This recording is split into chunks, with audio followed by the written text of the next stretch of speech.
안녕하십니까. 간호조무사 실전 모의고사 문제풀이 라니 간조스쿨에 오신 것을 환영합니다.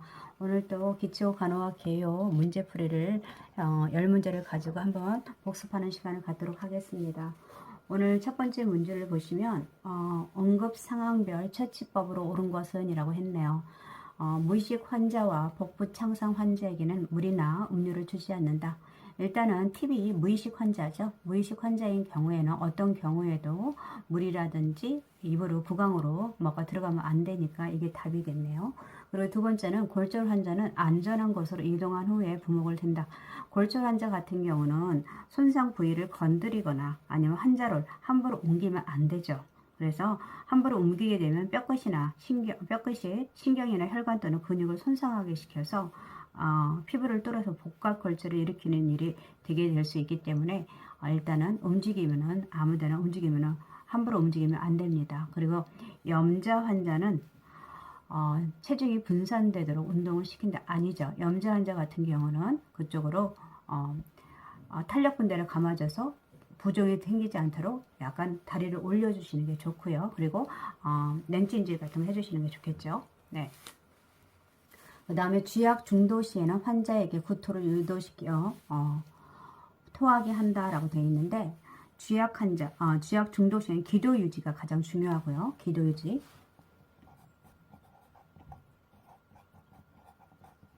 그리고 의식이나 구역질 반사와 상관없이 구토를 금지시켰습니다. 금지시켜야 되고, 그 다음 척추 골절 환자는 목을 높여서 안전하게 한다. 척추 골절 환자 같은 것은 신체 선열을 유지하는 것이 좋습니다. 그래서 앙하의 자세를 유지해 주시고요. 절대로 목을 높이거나 그리고 머리를 들거나 음료수를 먹이고 그런 것은 금물입니다. 그래서 답은 1번이 되겠네요. 네. 그리고 이거 응급처치 우선순위를 보게 되면 우선 우리가 어떤 원칙으로 해야 되면 A, B, C입니다. A는 AOA, B는 breathe, 호흡, breathing, 그 다음에 C는 순환배, circulation, C에서 순환평가를 해주시는 게 좋고요. 그리고 우리가 응급환자 치료 우선순위가 있는데 가장 우선적으로 해야 되는 것은 이게 이 순서로 A, B, C 순서로 해야 되는데 1등급 환자 같은 경우는 대출혈 환자라든지 심정지 환자라든지 호흡부전 환자가 좋고요. 그리고 이거는 긴급한 정도가 생명이 위협한 정도이고 즉시 처치해야 되고요. 그리고 2등급은 긴급한 건데 30이나 60분 정도 대기할 수 있고요. 골반 골절이라는 심한 열상, 천식이나 호흡곤란. 그리고 3등급은 어느 정도 긴급함, 2시간 이내 대기시간 가능하고요. 방광염이나 중이염 같은 경우. 4등급은 긴급하지 않고 무한대로 기다릴 수 있고요. 발진이라든지 감기 증후라든지 증상 같은 것이 있을 수 있고요. 그 다음 5등급 같은 경우는 타 기관에서 진료를 의뢰한 환자 같은 경우인데 이 환자도 무한대로 기다릴 수가 있고 그리고 정기적인 신체 검진이라든지 경미한 타박상 같은 경우가 이 5등급에 해당하겠습니다.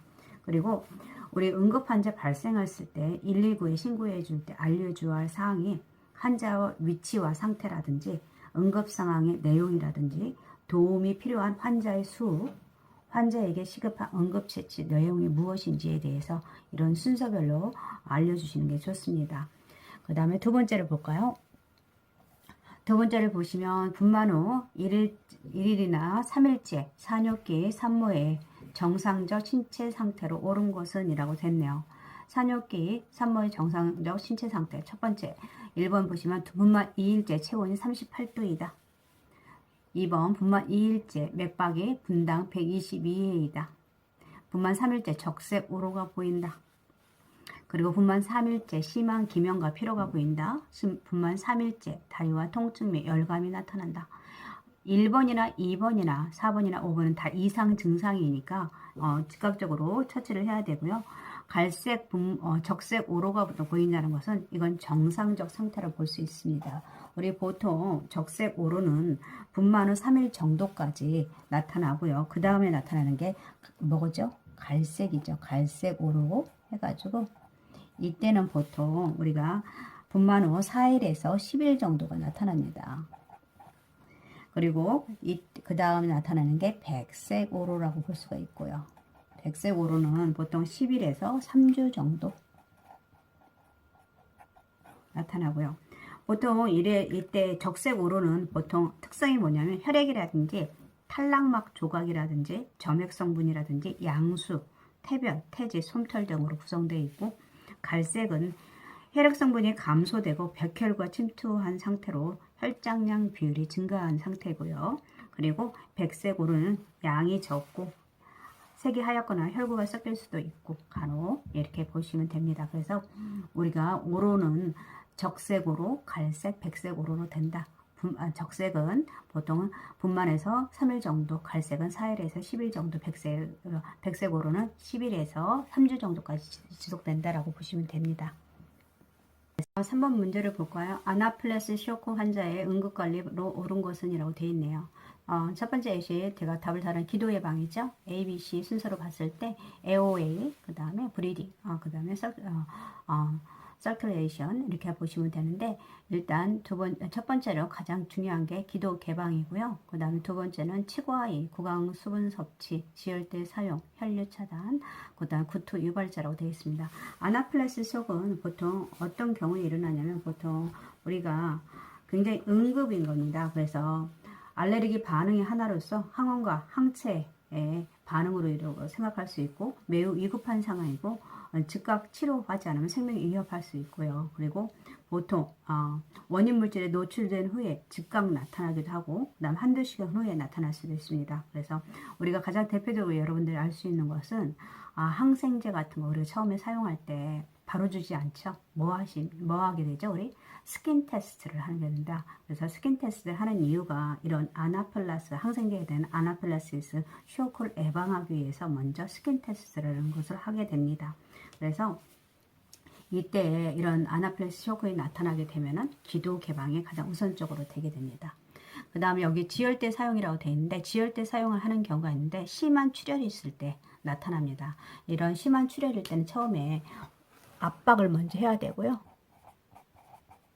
그 다음에 지압을 먼저 하시고, 그리고 지혈대를, 이 지압을 했는데도 혈액이 멈추지 않을 때는 지혈대를 사용해야 됩니다. 근데 지혈대를 너무 오랫동안 하게 되면은 괴사가 일어나기 때문에 안 되고, 보통 20분마다 그리고 2, 3분 후에 다시 묶어줘야 됩니다. 후에 다시 묶어줄 수 있도록 하고요. 그리고 지혈대 묶는 방법은 상처 가까운 곳에 할 수 있도록 해주시는 게 좋습니다. 그래서 3번에 답은 1번이고요. 그 다음에 4번을 보시게 되면 2천판과 3천판, 폐동맥판, 대동맥판 등은 심장의 판막의 역할로 옳은 것은, 우리 2천판, 3천판 어디 있나요? 우리 일단은 제가 심장을 그려보겠습니다. 보통 심장에는 방이 4개가 있죠. 그래서 이게 우심방, 좌심실, 그 다음에 오심실, 좌심실이 있는데 여기에 있고요. 여기에 있습니다. 이게 있는 것을 3천판, 그리고 2천판, 그리고 이쪽에 있는 것을 대동맥이 있죠. 대동맥으로 되어 있고, 그 다음에 이쪽으로 오심실로 있는 것이 폐동맥이죠. 그래서 폐동맥판도 있는데, 이런 2천판이나 3천판, 그리고 폐동맥판, 대동맥판의 역할을 보시게 되면 보통 우리가 심방과 판막은 심방이 수축하면서 심방에 있던 피가 심실로 들어가게 하는 것입니다. 그래서 들어갈 때 거기 흘러 들어갈 때 열리지만 심실이 수축하는 경우에 심방 쪽으로 역류하지 못하게 하는 것입니다. 그래서 심방 쪽에서 들어올 때는 3천판이 열리고 오심실로 들어올 때는 그렇지만 이제 오심실에서 수축할 때는 다시 오심방으로 넘어가지 못하게, 그래서 혈류의 역류를 방지하는 것이 그런 역할을 하고요. 이 폐동맥판도 마찬가지고 대동맥판도 마찬가지입니다. 이 판막의 경우는 혈류의 역류를 방지한다라고 볼 수 있고요. 예. 그리고 우리 한번 볼까요? 식균작용하는 것은 우리 혈액에서 WBC이고요. 혈액 응고작용하는 것은 혈소판이 되겠고요. 그리고 산소 운반 작용은 뭐 RBC가 혈액을 운반하고 있고요. 노폐물 운반 작용을 한다. 뭐 정맥에서 우리 노폐물 운반해서 심실로 보내는 거 그런 역할을 한다고 보시면 되고요. 네. 그 다음에 급성 천식. 우리 급성 천식 환자 발작 아동의 간호 방법으로 옳은 것은 일단 급성 천식이라는 것은 우리가 뭐예요? 기관지가 갑자기 예민한 상태로가 되는 거죠. 그래서 기관이 좁아지면서 환자한테 쌕쌕거리고 숨을 쉬기 힘들거나 뭐 이런 상태가 되는 것입니다. 그래서 숨이 차고 가슴이 답답함을 호소하는 데인데 보통 이런 증상은 반복적이고 발작적으로 나타나는 것이 특징이고요. 그리고 보통 아이에서의 천식은 완치가 되지 않는 평생 기본적으로 천식은 완치가 되지 않은 평생 관리하는 병으로 알려져 있는데 소아의 경우는 약간 다른 예후를 보이기도 합니다. 그래서 사춘기를 지나면서 천식 증상이 저절로 사라지는 경우도 있고요. 자연적 관해라고 보이는 이런 사라지는 경우도 보이고 그래서 이런 거 잘 해줘야 되는데 여기서 가장 중요한 것은 첫 번째 보시면 이런 일교차가 심할 때 이런 알러젠 같은 거 있잖아. 예, 그런 것들에 노출되지 않도록 하시고 그리고 악화인자가 되는 거 음식이라든지 뭐 털이라든지 이런 것들을 피하시는 게 좋고요. 그리고 천식 발작할 때 소화를 안정시키고 숨쉬기 편한 자세 그래서 반자의 자세를 취해주도록 하고 그리고 집안에서 청소할 때는 먼지 나지 않도록 빗자루질보다는 물걸레질을 사용하시는 게 좋습니다. 그래서 이게 답을 보시게 되면 반자이죠. 네. 그리고 호흡기에 문제가 있는 것은 호흡기에 문제가 있을 때는 가장 먼저 우리가 해줄 수 있는 간호 방법으로는 환자의 호흡을 누워있으면 앉혀주시는 게 좋습니다. 반자이가 가장 좋고요. 그리고 그 외에 산소 공급을 한다든지 아니면은 수분 섭취가 아니라 가습기를 틀어준다든지 뭐 이런 식으로 우리가 알고 있는 그런 호흡기 간호에 대해서 해주시면 됩니다. 예.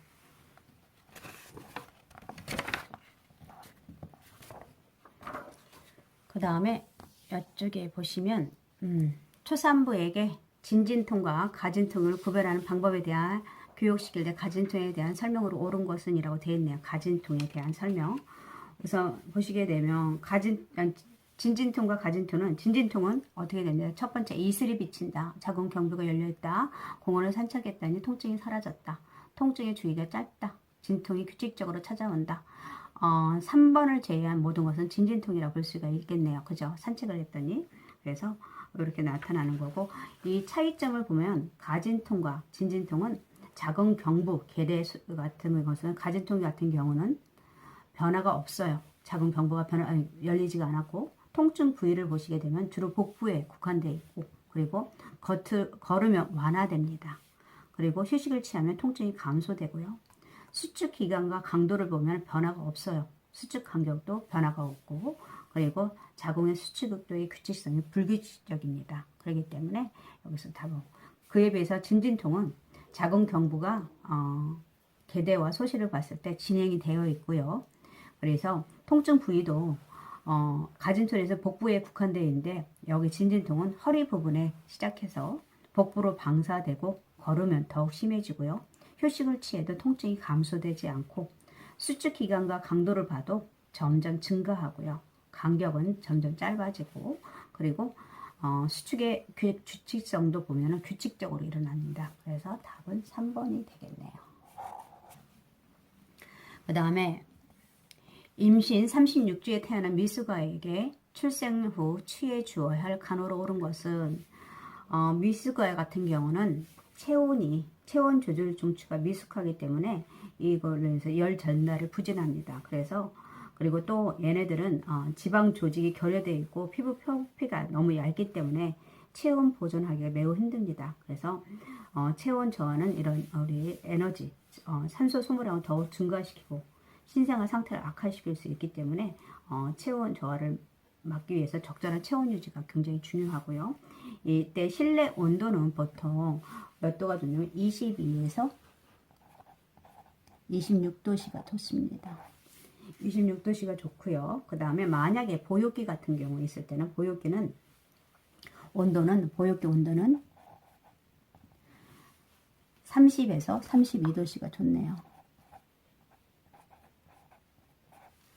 그리고 습도 같은 거, 보육계 습도는 보통 55에서 65%가 좋고요. 네. 그래서 이렇게 알아주시면 되고, 여기에서 미수가 있는 체온 유지가 중요하다라고 되어 있네요. 네. 그 다음에 전치 태반 진단을 받고 안정을 취하던 임신부가 배가 판자처럼 넓적하고 딱딱해질 때 간호조무사가 취할 행동으로 옳은 것은, 이거는 뭐냐면 즉시 보고해야겠죠. 즉시 간호사에게 보고한다. 왜 그러냐면 출혈 위험이 있기 때문에 출혈을 의심할 수가 있습니다. 그래서 즉시 간호사한테 보고해야 되고요. 이 전치 태반이라는 것은 임신 후반기에 출혈을 유발할 수 있는 것 중에 하나인데, 그리고 전치 태반이 있고요. 그 다음 태반 조기 박리가 있습니다. 즉 일단 전치 태반이라는 것은 태반이 자궁 하부에 아래쪽에 착상해 가지고 자궁 경부를 덮고 있어서 있는 상태를 말하고 있고요. 이런 원인을 보게 되면은 제왕절개한 기록이 있다든지, 다산부라든지, 35세 정도 이상의 고령 인부라든지, 다태 임신한 이런 임신부한테도 나타날 수 있고요. 그리고 이런 환자들은 갑작스러운 질출혈로 있기 때문에, 갑작스러운 질출혈 같은 거, 이런 증상이 나타날 수 있기 때문에 내진을 하면 안 됩니다. 내진은 안 된다라고 보시고 되면 되고요. 그 다음에 급성 두드러기 환자가 항히스타민 주사를 맞고 귀가할 때 알려주어야 할 주의사항으로 옳은 것은 이라고 되어 있네요. 우리가 항히스타민, 우리가 알레르기 아까 아나필락시스 속이 나왔는데, 이런 증상이 나타날 때는 우리 어떤 물질에 대해서 과민하게 반응하는 것은 히스타민과 관련이 많습니다. 그래서 이거에 억제 방안 항히스타민제 약물이 있는데, 가장 대표적인 약물이 드라라민이라고 해서 여러분들도 배머밀리아 때 드시는 약물 있잖아요.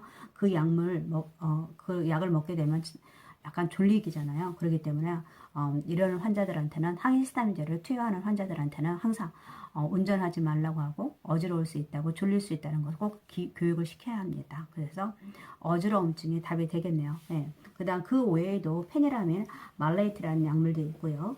브롬페니라민, 말레이트가 있고, 페나닌이라는 약물도 있습니다. 이런 약물이 다 항히스타민제가 섞여 있는 약물들이고요. 그래서 이런 약물들은 어지러움증과 졸림, 그 다음에 이런 증상이 있기 때문에 운전을 하지 말도록 하시는 게 좋고요. 10번을 보겠습니다. 치아 중 제일 단단하고 치아 우식증을 예방해야 하는 부위는 이라고 되어 있네요. 첫 번째 치수, 시멘트질, 범랑질, 상아질, 치유기로 되어 있는데, 일단은 가장 제일 단단하고 치아 우식증을 예방해야 하는 부위는 이때는 범랑질입니다. 범랑질은 치아 맨 바깥층에 먹거리를 씹는 기능을 하고 있고요. 그리고 인체조 중에서 제일 단단하고 무색 반투명이고요. 불소가 가장 잘 침착되는 조직입니다. 그래서 답은 3번이게 되겠네요. 치수는 어디냐면 치아의 치근의 가장 가운데 부분이고, 이때 치수, 이 부분은 보통 신경과 혈관이 존재하고요. 그리고 충치가 먹었을 때 외부의 자극을 고통으로 느끼기도 하고, 신경을 유지시키고 상아질 부분에 상아질의 수분을 공급하는 역할을 합니다. 그리고 지금 보시면 시멘트질 백악질인데, 여기 옆에 보통 치근에 거푸면을 싸고 있고 치아를 앞골에 고정시키는 역할을 하고, 뼈의 치밀골과 유사한 조직을 있고요. 그리고 상아질이 있는데, 여기 상아질 이쪽에, 이 상아질은 범랑질의 충격을 흡수해서 신경을 보호하는 완충지대 역할을 합니다. 그리고 경도가 약해요. 그래서 일단 충치가 되면 쉽게 썩는 역할을 하고요. 예, 그렇게 되는 거 있습니다. 그리고 뭐 여기에서 이 위쪽 크라운 부분을 치관이라고 하고, 그 밑에를 치경, 그 다음 그 밑에가 치근이라고 볼 수 있습니다. 그래서 답은 범랑질이 되겠습니다. 예. 오늘도 10문제를 가지고 여러분들에게 풀어봤는데, 이 문제들이 이제 여러분들 계속 이 문제를 풀다 보면은 계속 비슷한 문제들이 계속 나오고 있습니다. 그래서 지금 이번 일주일 동안 여러분들이 열심히 하시면 돌아오는 이번 주 토요일 좋은 결과가 있으리라 생각합니다. 오늘 함께 해주셔서 감사합니다.